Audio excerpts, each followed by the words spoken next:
Ano na nga ba yung bagong contribution o yung dapat na ihulog sa SSS? Para ito sa mga empleyado or employer, mga kasambahay, OFW, self-employed at maging sa mga voluntary members. Ano na rin yung magiging epekto nito sa pensyon o retirement natin, maging sa iba pang mga benepisyo na pwedeng makuha sa SSS. By the way, kung first time mo sa channel na to at gusto mo pa ng mga online tutorial videos katulad nito, please click the subscribe button. Dito mismo sa website ng SSS, that's sss.gov.ph, makikita mo na yung iba't ibang SSS contribution table. Depende sa member category. Unahin natin yung sa employer at employee. Click ko to. Marami tayong makikitang mga numero dito, pero saan ba tayo dapat mag-focus? Para sa mga empleyado, yung mga nagkatrabaho mismo, dito tayo mag-focus. Ito yung ikakaltas sa atin. Depende na rin sa sahod natin. So, sa range of compensation at sa regular SSS tayo mag-focus. Pag naman tumataas yung sahod, madadagdagan kasi kailangan din natin tingnan yung MPF na portion. Kung sakaling ikaw ay HR o meron kang small business at meron kang mga empleyado, kailangan mong tingnan itong part din na to sa employer, sa regular SS, MPF at EC. Pwede na rin yung total yung pinakatingnan natin. So sa empleyado, kung sakaling ang sahod mo ay hindi tataas ng 5,250, ang dapat na makita mong kaltas sa payslip o sa sahod mo ay 250 pesos lamang. Ito yung total niyan. 250, wala pang MPF. Pero, ang maging contribution mo talaga sa SSS ay halagang 760 pesos. Saan manggagaling yung iba? Sa employer mo yon o sa kumpanyang pinagkatrabahuhan mo. Sila yung maghuhulog ng 500 pesos at sila din yung maghuhulog ng karagdagang 10 pesos para sa EC. EC is Employees Compensation. Dinisenyo to ng gobyerno na iuhulog ito ng mga kumpanya para sa empleyado nila na pwedeng magamit kung sakaling magkaroon ng hindi inaasahang pagkakasakit, injury, or death na din at pasok nga yan sa Employee Compensation Program. Wala pa yung MPF. MPF naman ay disenyo ito para sa retirement or pagtanda natin. Kung hindi na tayo nagkatrabaho, ang gusto ng SSS ay pwedeng mas malaki yung makuha nating pera as retirement allowance. At ang ibig sabihin ng MPF ay Mandatory Provident Fund. Again, mapupunta siya or nakadesenyo siya para sa pagretiro natin. So, balik tayo. Kung sakali naman na tumaas yung sahod, pumasok na sa 10,000 pesos. Tingnan natin to, 9,750 to 10,249. Kung dyan pasok yung sahod natin, ang dapat lang na ikaltas sa sahod mo ay 500 pesos. Ang dapat naman na ihulog ng kumpanya mo doon sa SSS account mo ay nasa 1,010 pesos. Kung makapansin nyo, doble yung hinuhulog ng kumpanyang pinagkatrabahuhan doon sa kinakaltas sa'yo. At kung sakali naman na meron kayong payslip o parang nakikita nyo kung magkano yung breakdown ng sinahod ninyo kung magkano yung kinaltas doon, dapat hindi lalagpas sa ganitong amount yung kinaltas sa inyo. Depende na rin sa range of compensation o sa sahod na nakikita dito. Pwede kayong magtanong sa HR or sa company ninyo kung sakaling sobra pala yung kinakaltas sa inyo, base na rin kung magkano yung sahod ninyo. Ngayon, punta tayo sa medyo mas mataas. Halimbawa, ang sahod mo na ay nasa 20,250 hanggang 20,749. Ang ikakaltas sa iyo ay 1,000 pesos. Pero meron ng MPF na 25 pesos. Again, mapupunta ito sa retirement fund mo. At ang ihulog naman sa iyo ng kumpanya doon sa SSS account mo ay 2,080 pesos. Merong Employees Compensation Program, meron para sa pagretiro or MPF, at yung sa normal contribution na 2,000 pesos. So in total, dapat ang nasa SSS account mo ay 3,105, pero ang kinaltas lang talaga sa iyo ay 1,000 pesos plus 25 pesos. I-check natin sa SSS online account kung paano makikita yung contribution mo. So, mag-login lang ako dito. Oops, ulitan ko lang to. Login. Maganda na meron kang SSS online account para nga naman makita mo kung yung binabawas sa sahod mo ay nare-remit ba ng maayos sa SSS. Mag-login lang ako dito. Pwedeng one-time PIN o time-based password. Sa akin, time-based naman since na-set up ko na. Sa inyo, kung hindi pa, ang option nyo lang ay itong through SMS. Login tayo. Click ko lang tong I agree. Makikita mo agad dito yung view contributions. Click lang natin to. At dito makikita kung nagkatrabaho ka pa, yung amount na makikita mo dito ay dapat yung pinaghalong hulog mo at nung employer or nung kumpanya pinagkatrabahuhan mo. So dito sa total dapat. So kung halimbawa ang sahod mo ay nasa 15,250 sa range na to, dapat ang makita mo sa SSS account mo ay nasa ganitong contribution. Ito siya, 2,355. Ngayon, balik tayo dito sa SSS contribution. Mapapansin nyo na 2023 yung huli kong hulog. Voluntary member na kasi ako, so may option ako na hindi hulugan yung ibang buwan. May option din naman ako na hulugan ng mas malaki yung ibang buwan, na mas maliit naman yung ibang buwan. Pero sa mga empleyado, wala kayong option tungkol dyan. Instead, kusa na lang ikakalta sa sahod mo at yung kumpanya pinagkatrabahuhan mo o yung HR ninyo yung maghuhulog sa SSS. And speaking nga rin pala, minsan may delay ng 1 quarter yung pag-remit. So, hindi common may nakikita kayong late o hindi nyo nakikita yung past quarter dito. Possible i-remit pa lang yon ng HR ninyo o ng payroll ninyo, lalo kung by quarter sila naguhulog sa SSS. So, pwede nyo i-double check sa HR ninyo kung sakaling may mga concern kayo tungkol sa hindi nakikitang hulog o di naman kaya mali yung nakikita nyong hulog based na rin sa sahod nga ninyo doon sa kumpanya. So, yun yung sa employer at sa employee. Naupunta naman tayo sa mga household employer at kasambahay. So, lakihan lang ulit natin.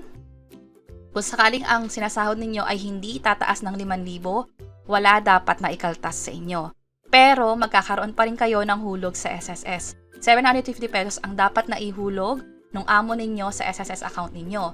At may additional pa yan na 10 pesos. So, dapat, pag in-access ninyo yung SSS online account ninyo, 5,000 pababa yung sahod ninyo, kahit wala kayong inuhulog sa SSS, dapat may contribution pa rin sa SSS account ninyo kapag dinouble check nyo online. Ngayon naman, kung sakaling tumaas yung sahod nyo, lagpas 5,000, halimbawa ang sahod ay nasa 8,000, ang magiging kaltas sa inyo ay 425 pesos. Pero, ang magiging total na hulog sa SSS account ninyo ay nasa 1,285. Ang dahilan dyan ay yung 850 na galing doon sa amo ninyo. Meron pang employees compensation na 10 pesos. Pataas ng pataas yung sahod, mas mataas din yung magiging hulog sa SSS account ninyo, mas mataas din yung kaltas sa inyo. Halimbawa, kung sakaling ang sahod nyo na ay nasa 20,000 na range, ito siya. Ang ihulog ng amo ninyo sa SSS account ninyo ay nasa 2,000, meron pang 50 pesos para sa MPF or Mandatory Provident Fund. Employees compensation naman 30 pesos pala kung 20,000 pesos. So in total, ang nasa SSS account nyo dapat ay hindi lang 1,000 pesos kundi mas mataas pa. Pinagsamang contribution mo at yung contribution ng amo mo. So ito yung table, mahalaga na intindihin natin to para nga naman kung sakaling lagpas pala yung kinakaltas sa iyo, i-double check mo sa amo mo, baka dapat siya yung maghulog nun, hindi ikaw, at ang ikaltas lang sa iyo ay mas maliit na amount, sa kanya yung dobleng amount. Ngayon naman, punta tayo sa land-based OFW members. Kasama dito yung mga factory worker, yung mga domestic helper. At tingnan natin dito, mas mataas yung magiging contribution ng OFWs. 1,200 yung ihuhulog ninyo. Ibig sabihin yan, ang monthly salary credit ay 8,000 pesos. Pag-usapan natin mamaya yung monthly salary credit. Pero dapat, kung hindi lalagpas sa 8,250 yung sahod ninyo, 1,200 yung ihuhulog ninyo sa SSS. So, ito yung minimum ninyo. Hindi katulad ng ibang category na ang minimum ay nasa 760 pesos. For OFW, nasa 1,200. Balik tayo dito. Although 760 yung contribution na minimum, maliit lang yung MSC niyan, 5,000 pesos. Dito naman sa mga OFW, mas mataas yung MSC. Para saan ba tong MSC? Ang MSC ay ginagamit pag-compute sa magiging retirement fund natin o allowance, sa magiging sickness benefit natin, maternity benefit, at iba't iba pang mga benepisyo. Magpakita ako ng halimbawa. Ito yung iba't ibang benepisyo sa SSS. Merong sickness, maternity. Tingnan natin yung sa sickness. Hanapin ko lang yung sa benefits details. Ito, monthly salary credit. Kung kukumpitin yung makukuha mo sa sickness benefit dito sa SSS, ang titingnan nila ay yung highest monthly salary credit. So, sa OFW, automatically mataas na agad yung MSC. So, yun yung magiging reference. Unlike sa iba na kung sakaling niliitan yung contribution, maliit din yung makukuha nilang benepisyo dahil nga maliit lang din yung monthly salary credit nila. Kung sakaling may iba pang question tungkol sa monthly salary credit, pwede akong gumawa ng hiwalay na video tungkol dyan. Pero pinapakita ko lang dito na although mataas yung contribution, yung kaltas, o yung dapat na ihulog nyo pala sa SSS, malaki din naman yung MSC. Yan. Mas malaki yung pwedeng maging benepisyo ninyo, mas malaki din yung pwedeng maging pang-retiro ninyo. At balikan ko lang ulit dito sa range of compensation kung sakaling ang kinikita ninyo ay lagpas na sa 20,000, halimbawa ito, 20,000 na yung monthly salary credit niyan, ibig sabihin mas malaki yung mga gamit na pang-compute kung sakaling merong sickness benefit, maternity benefit o iba pang benepisyo sa SSS, at ang dapat na ihulog sa SSS ay 3,000 pesos. Meron pang MPF na 75, so dapat na ihulog ay 3,075. Para sa mga OFW, halimbawa, meron na kayong SSS online account. Aside sa pag-view ng contribution, pwede rin kayo mag-generate ng PRN online. Hindi nyo na kailangan magpagawa pa sa iba. Dito sa account mo, sa dashboard, mag-sign in lang ulit ako. Click login. Dito, pwede tayo mag-generate ng PRN. Click ko tong generate PRN. Halimbawa, OFW yung pipiliin mo. And then, January. Select premium. Ito yung premium para sa mga OFW. At dito ka lang mag-generate. Halimbawa, piliin mo yung 3,000 pesos. Click mo lang yung generate PRN. Palitan ko lang to kasi baka magkamali yung sa akin. Halimbawa, ito, pinalitan ko lang based sa account ko. Click ko lang yung generate PRN. Ganito dapat yung makikita ninyo. Para sa mga OFW yung makikita nyo rito, iba lang yung amount at piliin din yung tamang applicable period o kung para kailan or anong buwan yung contribution na yon. Makikita nyo rin sa bandang gilid yung magiging PRN ninyo. Ito yung PRN na dapat bayaran. Pwedeng online, click nyo lang tong pay para makapag-proceed. Meron tayong ginawang hiwalay na tutorial video tungkol saan. So ito yung contribution table para sa mga land-based OFW. Dito kayo mag-focus magkano ba yung kinikita ninyo, magkano yung dapat na ihulog ninyo sa SSS. Regular contribution plus MPF, ito yung total amount na dapat ihulog. Next naman ay para sa mga self-employed member. Sino yung mga pasok dito? Pwedeng yung mga professionals, yung mga doktor, pwedeng yung mga freelancers, virtual assistants. So kung ang kinikita ninyo ay hindi lalagpas ng 5,250, ang ihuhulog sa SSS ay nasa 750 pesos.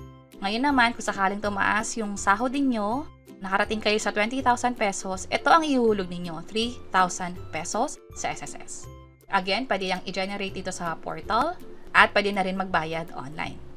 So, mas madali na intindihan para sa mga self-employed kasi makikita na lang kung magkano yung dapat ihulog para sa mga self-employed at voluntary at OFW. Yung kabuuang dapat na ihulog sa SSS, tayo yung mag-shoulder nun dahil nga wala na tayong employer or boss na pinagkatrabahuhan. Last is for voluntary members and non-working spouse. Halos ganun din, ang pinakamaliit na pwedeng ihulog ay 750 pesos. And then, pwede nyo taasan ng taasan, 3,000 yung pinakamalaking pwedeng ihulog, pwedeng dagdagan ng monthly provident fund, pwedeng 75, 150, pero kailangan nyo ring i-check yung magiging monthly salary credit niyan.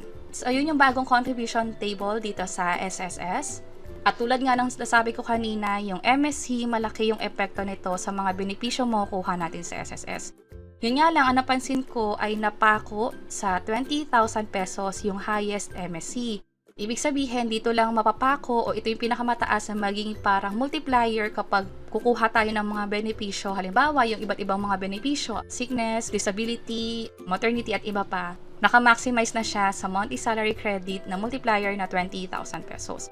Pero sa pang-retiro natin sa SSS, yung makukuha nating allowance sa kanila pag tumanda na tayo, pwedeng maging factor bukod sa monthly salary credit is yung MPF. Kung mas mataas yung nahuhulog natin dito, pwedeng mas mataas din yung makuha natin mula sa kanila. At again, itong pera na to ay talagang maaasahan natin pagtanda natin. Bukod pa siguro sa mga kung sakaling meron tayong mga insurance na binabayaran o mga investment na ginagawa natin habang bata pa tayo.